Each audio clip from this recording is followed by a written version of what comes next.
नमस्कार दोस्तों, स्वागत है आप सभी का आपके अपने YouTube channel GK search engine पर। तो दोस्तों, आज के इस वीडियो में हम बात करेंगे राजस्थान सरकार की नवीनतम योजनाओं के बारे में। टॉप 10 योजना है जो कि जनवरी से लेकर अब तक लागू की गई है राजस्थान में, जिसमें युवाओं के लिए है, किसानों के लिए है, शिक्षा योजनाएं, बहुत सारी योजनाएं हैं जो कि राजस्थान सरकार के द्वारा लागू की गई है। योजनाएं सरकार के लिए उतनी ही महत्वपूर्ण होती है जितनी विद्यार्थियों के लिए, क्योंकि विद्यार्थी जब तैयारी करते हैं तो काफी सारे क्वेश्चन योजनाओं में सीधे सीधे पूछे जाते हैं। जो करंट अफेयर्स का मैटर होता है उसमें योजना वाला टॉपिक आपके लिए काफी महत्वपूर्ण है। सरकार के लिए इसलिए महत्वपूर्ण है क्योंकि जो योजनाएं हैं वो सरकार जनता के लिए लागू कर रहे हैं, उनका जो लाभ जनता को किस प्रकार से मिलता है उसी के आधार पर फिर सरकारें बदल जाती है। तो चलिए शुरू करते हैं राजस्थान सरकार की नवीनतम योजनाएं 2026-27। सबसे पहले जनवरी माह में योजना की शुरुआत हुई थी। उस योजना का नाम है मुख्यमंत्री युवा स्वरोजगार योजना। योजना के बारे में आपको क्या कुछ जानकारी होनी चाहिए? योजना कब शुरू हुई थी? 12 जनवरी को युवा दिवस के अवसर पर योजना की शुरुआत राजस्थान सरकार के द्वारा की गई थी।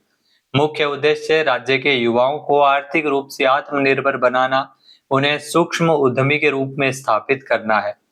जहाँ युवाओं को आत्मनिर्भर बनाया जाता है, जिसके तहत विनिर्माण, सेवा क्षेत्र और ट्रेडिंग यानी व्यापार क्षेत्र, इसमें टोटल अगर बात करें तो 10 लाख रुपए तक का ब्याज मुक्त ऋण उपलब्ध करवाया जाता है। इसमें दो कैटेगरी है कि इसमें अंतर्गत लोन मिलता है, जिसमें ट्रेडिंग और सर्विस सेक्टर के युवाओं को अधिकतम 5 लाख रुपए तक का ब्याज मुक्त ऋण, और जो मैन्युफैक्चरिंग क्षेत्र है जिसमें 10 लाख रुपए तक का ब्याज मुक्त ऋण उपलब्ध करवाया जाता है। 50,000 रुपए की मार्जिन मनी भी इसमें मिलती है। पात्रता क्या है कि राजस्थान का स्थायी निवासी होना चाहिए, राजस्थान का निवासी होना चाहिए। आयु 18 से 45 साल के बीच होने चाहिए। 18 से 45 साल के युवाओं को उद्यमी बनाने के लिए योजना की शुरुआत की गई है। इस योजना में तो वित्तीय वर्ष 2026-27 में 30,000 युवाओं को लाभ मिलेगा। कुल 1 लाख युवाओं को लाभान्वित करने का लक्ष्य राजस्थान सरकार के द्वारा रखा गया है। इस वित्तीय वर्ष आपको ध्यान में रखना है, 30,000 युवाओं को इसका लाभ दिया जाएगा। योजना की अवधि 5 साल रहेगी। 2029 31 मार्च 2029 तक योजना जो वैलिड रहने वाली है। नेक्स्ट अगर बात करें मुख्यमंत्री स्पोर्ट्स पर्सन बीमा योजना 2026, इसकी घोषणा भी राजस्थान सरकार के द्वारा की गई है। बजट में इसको लेकर महत्वपूर्ण दिशा निर्देश जारी किए गए थे। राजस्थान सरकार ने खिलाड़ियों के लिए ये मुख्यमंत्री स्पोर्ट्स पर्सन बीमा योजना शुरू की है। इसमें जो अंतर्राष्ट्रीय पदक विजेता खिलाड़ी है राजस्थान के, उन खिलाड़ियों को 25 लाख रुपए तक का दुर्घटना और जीवन बीमा कवरेज उपलब्ध करवाया जाता है। तो ये ध्यान रखना, 25 लाख रुपए तक का बीमा कवरेज है वो इस योजना के तहत मिलता है।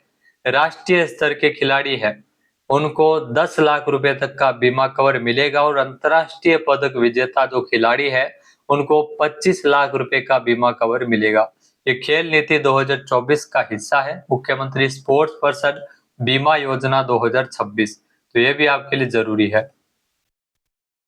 इसके अलावा कारखाना सुरक्षा पुरस्कार योजना की बात अगर कारखाना सुरक्षा पुरस्कार योजना की जाए तो जी हाँ, राजस्थान राज्य लोक प्रशासन संस्थान जो कि जयपुर में है, एचसीएम रिपा में 4 मार्च को 55वां जो राज्य स्तरीय राष्ट्रीय सुरक्षा दिवस समारोह का आयोजन किया गया था, जिसमें मुख्य अतिथि के तौर पर डॉक्टर प्रेमचंद बैरवा शामिल हुए थे।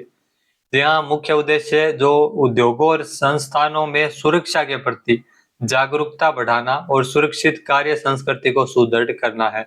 कारखाना सुरक्षा पुरस्कार योजना 2026 के अंतर्गत वृहद, मध्यम और लघु श्रेणियों में कुल 15 औद्योगिक इकाइयों को सम्मानित किया गया। तो इसमें औद्योगिक इकाइयों को पुरस्कार वो दिया गया था कारखाना सुरक्षा पुरस्कार योजना के अंतर्गत। नेक्स्ट है गांव ग्वाला योजना की बात करें तो फरवरी माह में एक योजना शुरू हुई थी, गांव ग्वाला योजना, जो कि राजस्थान सरकार की ओर से गांवों में गांव ग्वाला योजना की शुरुआत की गई है। इस योजना में प्रति 70 गायों पर एक गाय चराने वाले की नियुक्ति की जाएगी। ध्यान रखना, 70 गायों पर एक गाय चराने वाले की नियुक्ति होगी। नियुक्त हुए ग्वाले जो गांव की सभी गायों को सुबह गोचर तक ले जाएंगे और गायों को चराकर शाम को घर वापस लाना होगा। 22 फरवरी 2026 को गांव गांव ग्वाला योजना जिसकी शुरुआत है वो मदन दिलावर जो कि राजस्थान के शिक्षा मंत्री है, पंचायती राज मंत्री भी है, उन्हीं के द्वारा राजस्थान के कोटा जिले की रामगंज मंडी विधानसभा क्षेत्र की चेचट तहसील के खेड़ली गांव से योजना की शुरुआत हुई थी। तो ये ध्यान रखना, चेचट तहसील का खेड़ली गांव जो कि कोटा के रामगंज मंडी विधानसभा क्षेत्र के अंतर्गत आता है, 22 फरवरी को योजना शुरू हुई थी। योजना का उद्देश्य भारत की प्राचीन गोचारण परंपरा को पुनर्जीवित करना है। इसमें नियुक्त हुए ग्वाले को प्रति महीना 10,000 रुपए वेतन भी दिया जाएगा और 70 गायों पर एक ग्वाले की नियुक्ति होगी। नेक्स्ट है क्रांतिकारी चारू चंद्र बोस आर्थिक संबलता पुरस्कार योजना की अगर बात करें तो बजट 2002 शैक्षणिक वर्ष 2025-26 में योजना शुरू हुई थी। राजस्थान में जो राजकीय विद्यालय है वहां पर ये क्रांतिकारी चारू चंद्र बोस आर्थिक संबलता पुरस्कार योजना शुरू की गई थी। योजना का संचालन बालिका शिक्षा फाउंडेशन के द्वारा किया जाता है। मुख्य उद्देश्य राज्य की जो मूक बधिर दिव्यांग बालिकाओं के लिए शिक्षा के लिए प्रोत्साहन राशि उपलब्ध करवाई जाती है। इसमें प्रावधान क्या है कि योजना के तहत जो राजकीय विद्यालयों में कक्षा 1 से 12वीं तक नियमित रूप से अध्ययन करने वाली मूक बधिर दिव्यांग नेत्रहीन बालिकाओं को प्रोत्साहन राशि मिलती है। कक्षा 1 से 8वीं तक की बालिकाओं को 2,000 रुपए प्रतिवर्ष सहायता राशि, 9 से 12वीं तक की बालिकाओं को 5,000 रुपए प्रतिवर्ष सहायता राशि दी जाती है। तो यह ध्यान रखना, बालिका शिक्षा फाउंडेशन के द्वारा योजना की शुरुआत की गई थी। अब बात करते हैं गुरु गोवलकर आकांक्षी ब्लॉक विकास योजना। राजस्थान के 41 जिलों में एक एक ब्लॉक के विकास के लिए गुरु गोवलकर आकांक्षी ब्लॉक विकास योजना बजट में शुरू की गई थी। योजना के जरिए सभी चिन्हित ब्लॉक में स्वास्थ्य, पोषण, शिक्षा, कृषि और संबंध सेवाएं, आधारभूत संरचना, कौशल विकास एवं सामाजिक विकास जैसे प्रमुख क्षेत्रों में नवाचार आधारित कार्यक्रम को बढ़ावा देने को लेकर योजना शुरू हुई थी। वित्त वर्ष 2025-26 के राज्य बजट में आकांक्षी ब्लॉक्स के विकास के लिए 75 करोड़ रुपए का प्रावधान किया था। योजना के तहत प्रत्येक ब्लॉक के लिए ध्यान रखना 1.5 करोड़ रुपए की राशि का प्रावधान किया गया है। मुख्य सचिव की अध्यक्षता में राज्य स्तरीय समिति और जिला अधिकारी की अध्यक्षता में जिला स्तरीय एवं ब्लॉक स्तरीय समितियां भी इसमें बनाई गई है। नेक्स्ट है पंडित दीनदयाल उपाध्याय शहरी विकास योजना।